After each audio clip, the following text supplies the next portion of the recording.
फूल वही चुन पाते हैं जो कांटों से टकराते हैं, और अधिकार न मांगे मिलते हैं, अधिकार को छीने जाते हैं। अगर आप लोगों को कहीं ये लगा कि दोनों राष्ट्रीय पार्टियों ने आपके मान सम्मान और आपकी जो मौजूदा गिनती है उसका सम्मान नहीं किया, तो निश्चित तौर पर मैं कोई किसी विभाग से रिटायर्ड अधिकारी नहीं हूं, मैं सरकार के किसी मौजूदा पद पर नहीं हूं। मैं अपनी बात खुलकर बाबा साहब अम्बेडकर के अधिकारों के प्रति ध्यान देकर और मेरे अधिकार के प्रति बिल्कुल इस ताकत के साथ आप लोगों के बीच में रखना चाहता हूं। आपके साथियों कि अगर हमारा प्रतिनिधित्व था और हमें मिलना चाहिए था और नहीं मिला तो बिल्कुल विरोध करना चाहिए, कट्टर विरोध करना चाहिए। साथियों, संख्या कम या ज्यादा हो सकती है, कोई बड़ी बात नहीं। संघर्ष में हार और जीत चलती रहती है साथियों, और जीतता वही है जो लड़ता है। जो अपने घर में बैठा है उसे ना तो जीत की फिक्र है और ना हार की फिक्र है। आदरणीय साथियों, समाज को निरंतर आगे बढ़ाना है, समाज में ऊर्जा लानी है, समाज को हमेशा मान सम्मान दिलाना है, तो साथियों एकजुट होकर इनकलाब का नारा बुलंद करना होगा। साथियों, मदन गोपाल जी कह रहे थे कि इससे पहले राजा रानी के पेट से पैदा होता था। मैं बता दूं मदन गोपाल जी, उस राजा जो रानी के पेट से पैदा होता था उसका ऑपरेशन भी बाबा साहब अम्बेडकर ने कर दिया था।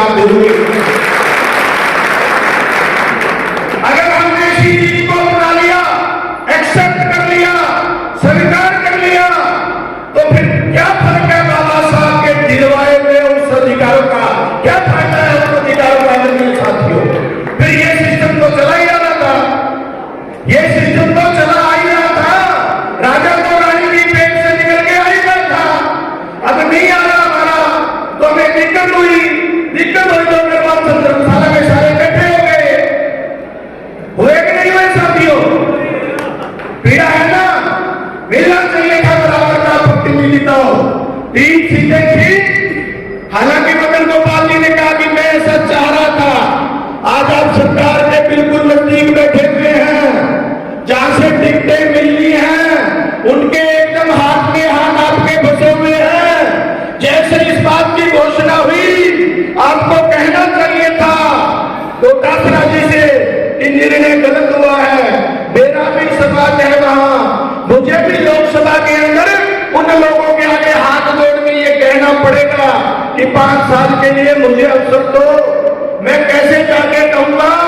कैसे वहां जो हमारे बेगवल समाज के कर्णधार लोग बैठे हुए हैं, जो प्रमुख लोग बैठे हुए हैं, जो पंच पटेल बैठे हुए हैं, कैसे मैं उनके सामने जाके कहूंगा कि मैं इस पार्टी का सिंबल लेकर आप लोगों के बीच में हूं और आप मुझे लोकसभा के अंदर मौका दीजिए।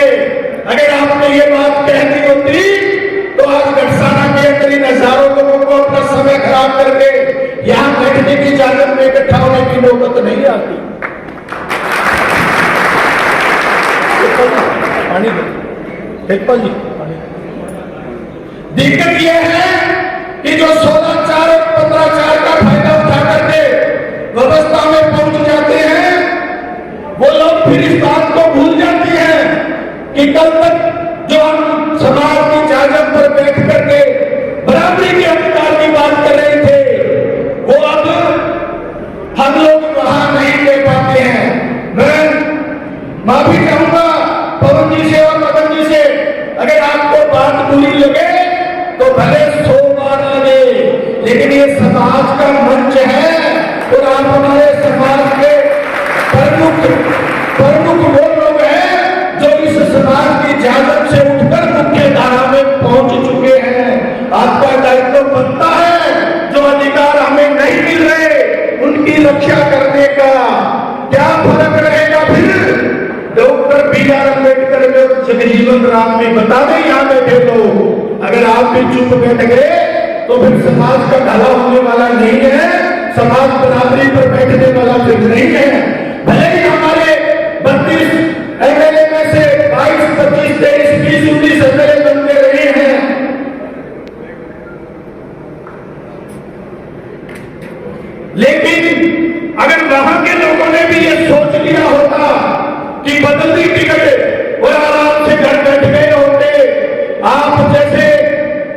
जिला जमीन के लोग जो आज यहाँ मौजूद हैं, आपके जैसे नहीं किया होता तो फिर 22 की संख्या से बेहतर हम लोग 8 2 7 8 पे मदद की हालत लड़ना तो पड़ेगा साथियों। ये बात ठीक है कि राजनीति में सामाजिक भाईचारा कायम रखने की जरूरत है और इसके बिना आगे नहीं बढ़ा जा सकता, लेकिन किसी के पांव काट करके और दूसरे के लगा दे तो ये सहन भी नहीं किया जा सकता। आदरणीय साथियों,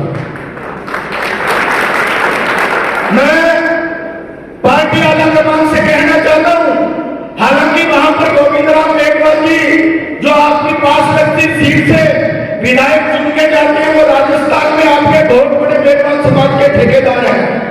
वो जब कांग्रेस पार्टी की मीटिंग होती है और कैबिनेट की मीटिंग होती है तो बड़े दावे के साथ कह देते हैं कि मेघवाल समाज तो मेरी इस बाई मुट्ठी में बंद है, दाई में नहीं है, बाई मुट्ठी में बंद है जो आसानी से खुल जाती है, इसके अंदर बंद है। आप मेघवालों की चिंता मत करो। अगर गोविंद राम जी ने भी हमारी पीड़ा को सुना होता, समझा होता तो शायद आज हमें यहाँ इकट्ठा नहीं होना पड़ता। लेकिन आदरणीय साथियों, कहना चाहता हूं कि अगर इस पीड़ा को लेकर के आप आई हैं और किसी साथी का नाम आज यहाँ से निकल जाए तो फिर आप लोगों को फिर इस आराम से नहीं बैठना है, फिर आप लोगों को बड़े ऊर्जावान तरीके से, बड़े शक्ति के साथ और शक्ति होकर के संघर्ष करना पड़ेगा। मैं मदद जी की इस बात से सहमत हूं कि चुनाव लड़ने के लिए लड़ रहे हो या जीतने के लिए लड़ रहे हो, अगर तो आपकी ऊर्जा ये संख्या कम नहीं है। मुझे पता है यहाँ जो मेरे मेघवाल समाज के पंच पटेल और कंधार बैठे हुए हैं, वो एक वोट के धनी नहीं है, वो कोई 100 वोट का प्रतिनिधित्व करता है। कोई जगदीश जी जैसे साथी बैठे, सरपंच के रूप में और भी बैठे होंगे, मैं माफी चाहता हूँ लोगों को, शायद मैं पहचान नहीं पाया हूँ। वो कई हजारों लोगों का प्रतिनिधित्व करने का साहस रखते हैं, दम रखते हैं, माता रखते हैं। कमी नहीं है किसी प्रकार की, किसी भी प्रकार की कमी नहीं है। और बराबरी की लड़ाई है तो उसमें आहुति सब लोगों को मिलजुल कर देनी होगी। कोई एक व्यक्ति का नाम निकाल कर आप ये कहो कि ये सारा पैसा लगा दे, ये सारा समय लगा दे, ये सारी ताकत लगा दे, तो उससे पार नहीं पड़ने वाली किसी व्यक्ति का नाम अगर चाहे हमारी सामान्य कोर कमेटी निर्धारित करे या फिर आप जो ये हमारी महान पंचायत निर्धारित करे, उसके अंदर मिलजुल कर सबको